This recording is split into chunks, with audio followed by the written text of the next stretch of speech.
Howdy, folks, and welcome to Moose Podcast 268. Can you believe it's almost the end of November? Where has 2021 gone? Well, I thank you for spending some of your precious time with me. I'm very grateful for all your sweet, kind words and your support. And over the Thanksgiving holiday, so many personal communications. You guys simply rock my world. So thank you so much for dropping on by. Also want to thank my good friends at Bedford Camera. Bedfords.com. Yes, the Moose coupon, the Moose discount still lives. 5% off. Most sales, no sales tax. And over $99 free shipping. It's just a beautiful thing what Bedford's Camera does. I keep receiving these incredible love notes thanking me for sending you to and telling you folks about Bedford's. Hey, you know, it's my sincere pleasure. I've worked with a lot of camera stores over the decades, and I have never experienced the positiveness, the incredible inventory, sales expertise, and more importantly, just the one-on-one touch that Bedford's brings. So I thank you, Bedford's, for sponsoring the Moose Podcast and taking care of all you good folks out there. Bedfords.com. Want to get into this week's podcast. Thanks and giving. Yeah, I know. Thanksgiving was just a few days ago, but actually the podcast came from something that happened today. We moved to Montana and bought the ranch almost 2 years ago. Can't believe it's already gone that fast. And when we got here, coming from the Sierra and a world where wildfire is a real concern, certain seasons you have no idea what it's like going to bed when you see a wildfire on the ridge above your home. And bringing with us to Montana the basic prevention for wildfire, one of the first things we did was we limbed the trees. Now, I have to admit that part of this was self-serving. Some of it was really kind of skullduggery. I went and bought a chainsaw and a stick. Now, a chainsaw and a stick is my fun way of saying these little chainsaws, about an 8-inch, 10-inch bar. They're on a battery. They still use bar lube. And they're on a pole that can extend to 12 feet. I happen to have bought this just prior to Brett and Jake coming over for the weekend because we needed to limb the tree. We had about 60 pines just within the around the house that had never, ever been limbed. And that poses a fire hazard. For those who have never dealt with it, the minimum is you want to clear up 8 feet off the ground. So from the ground, 8 feet up a trunk, all the dead limbs, you want to cut them off because it's just dying to explode from fire. We tried to be a little more precautious, and the minimum was 12 feet, and we tried to get about 18 feet off the ground. Still preserving habitat for critters, but if it was a dead limb up to 18 feet, it came down, and it created 3 massive slash piles that have been sitting here for over a year. And that's because, well, I didn't want to be that guy. As in that guy who goes and burns his pile and then it gets away from him. And then, well, as you might imagine, other problems happen. So our local volunteer fire department, and God bless 3 Mile Station, they come out for free and they burn these things for you. And Sharon has been working with them, and this is a volunteer department. It's only 19 guys. They're volunteers. And so it took a little bit of time, but finally today they came. Yeah, on a Sunday, on Thanksgiving weekend, they came, and they, with incredible professionalism and a lot of fun, even though we had to loan them a lighter to start the fire to get the burner going, which still cracks me up to get these things. But they burnt these 3 piles, got a call in the process near the end. They went out, did their call, came back, sprayed the foam around them and the fires so they're all done and nothing else got burned but those slash piles. And all they really asked for was just a thank you. And just, I think as photographers in a community, we need to do a lot more of that simple, really simple outreach with our talents, our skills, and our good fortune to help others that could use it.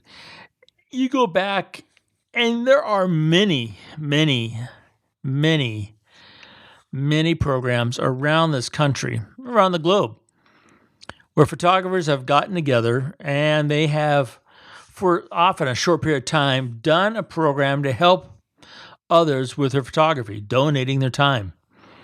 And those are great.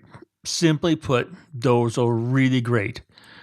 But can we show our thanks by giving more with our skills and talents? I think we can. I think we can move that ball forward. We can, literally, as I've asked many times and reminded you, that we can change the world with one photograph through some simple just giving with our camera, saying thanks to others. What are examples? Well, you might already know for myself, it's right off the bat is critters. There are way, way too many critters out there who need attention brought to their plight. And no way better to do this than through photographs. I've been asking and begging and crawling and giving away everything I can imagine to get photographers involved with just their own backyard, with their critters, and getting their story out to the public. It was brought back to me again today, working with these volunteer fire department. And one of their biggest challenges is it's a fire department. So until you need their services, most folks take them for granted. No, not for granted. They just don't, they're just not on their radar screen. It's not until you needed to be, extracted from a vehicle after a horrible crash, or, your your house is burning down because there's a wildfire from the guy next door who started to burn his slash pile. And you might say, really? These guys have had over 300 calls. This little department, volunteer department, right here in Montana in the Root, they've had over 300 calls this calendar year so far because people burning their slash piles got out of control. And I was talking to them and just offering them some simple drone footage, and some photographs, and more importantly, some ways of talking to others about what they need, because their hardware's 20 plus years old. If it can't start and get out of the engine house, it can't put out a fire or get that person out of the car. These are simple things that we could do because we're incredibly fortunate. You got to understand, I know photographers love to bellyache. They don't have this, they don't have that. And it gets old. Let's be honest. We're fortunate enough to have this stuff and have the ability to complain about it.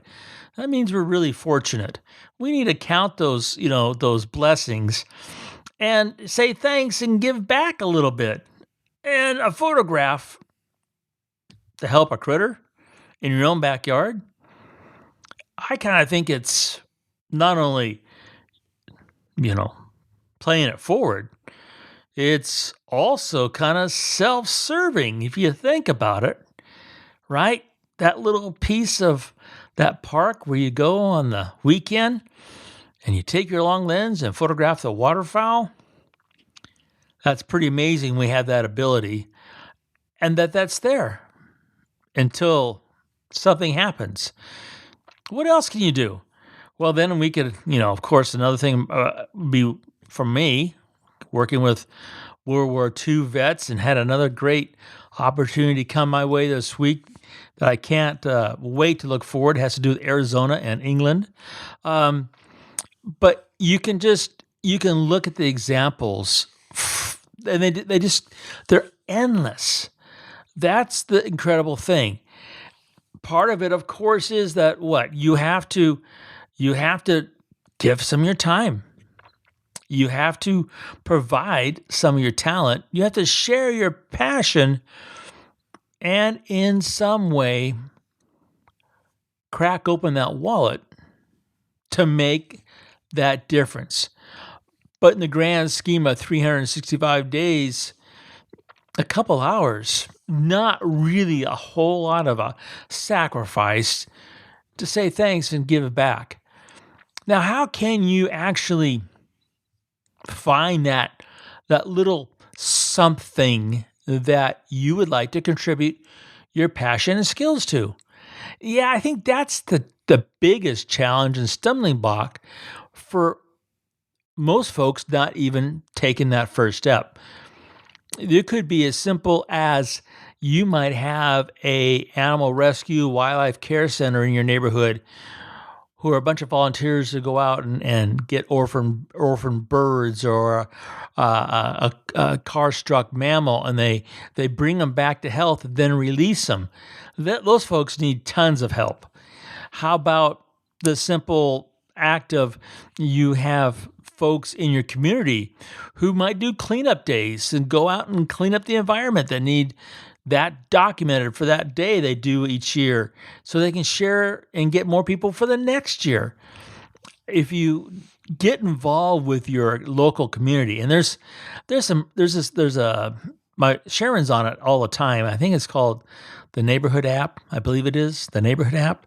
Anyway, it's just this marvelous, I'm just going to say open forum where people are looking for everything, they were looking for boxes to help move, to egg cartons to give away eggs, to needs of this, that, and the other that photographers can provide. And, one of the rubs this whole scenario is, as you say thanks and you give back, the worst thing that happens is you tend to get that in return. You tend to get thanks and things given to you to say thanks for your giving. And that might be where some people get scared in this process, because I'm telling you from present experience, a little past experience, that it can mushroom to the point where it's like, wow, I've kind of, you might say, bitten off more than I could chew. Don't be afraid of that. Don't hesitate because of that. Because you'd be surprised that as soon as that happens, you're going to find some others with your skills, or perhaps, adjoining skills, accompanying skills, complementary skills, that then makes it grow even further. And from a very simple, monetary, capitalistic, point of view, more times than not, our intentions, Sharon and I, when I say we, our thanks and our giving comes back to put money in our pocket, which often we then try to, donate back, because we're not trying to make money on the process. And we're not talking about, happening overnight. It might take a year or two, but it just happens. I was talking with our youngest son, Jake, over Thanksgiving, and another example where he had donated a couple prints on a wall space, and they, in kind, put up his name and a thank you, and I guess you would call it a means of contacting him. And it's been a few years, but he just got 4 print sales from it, which more than covered what he did years ago. But more importantly, it brings back how the smallest little thing that you can say thanks by giving your time, your skills, your passion can bring back. And it's the rewards, I'll be honest with you, the rewards far surpass seeing a photograph on the cover of a magazine, because it's so genuine and it's so long lasting and so honest. It just drives you to want to go out and take more photographs and make more a difference in your world through your craft, your art, your storytelling.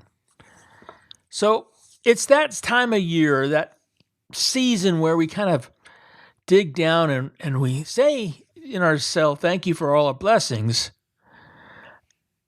And we can make that even greater with that not even being the goal, but just remembering how fortunate we are, taking the time to say thanks and give a bit with our photography.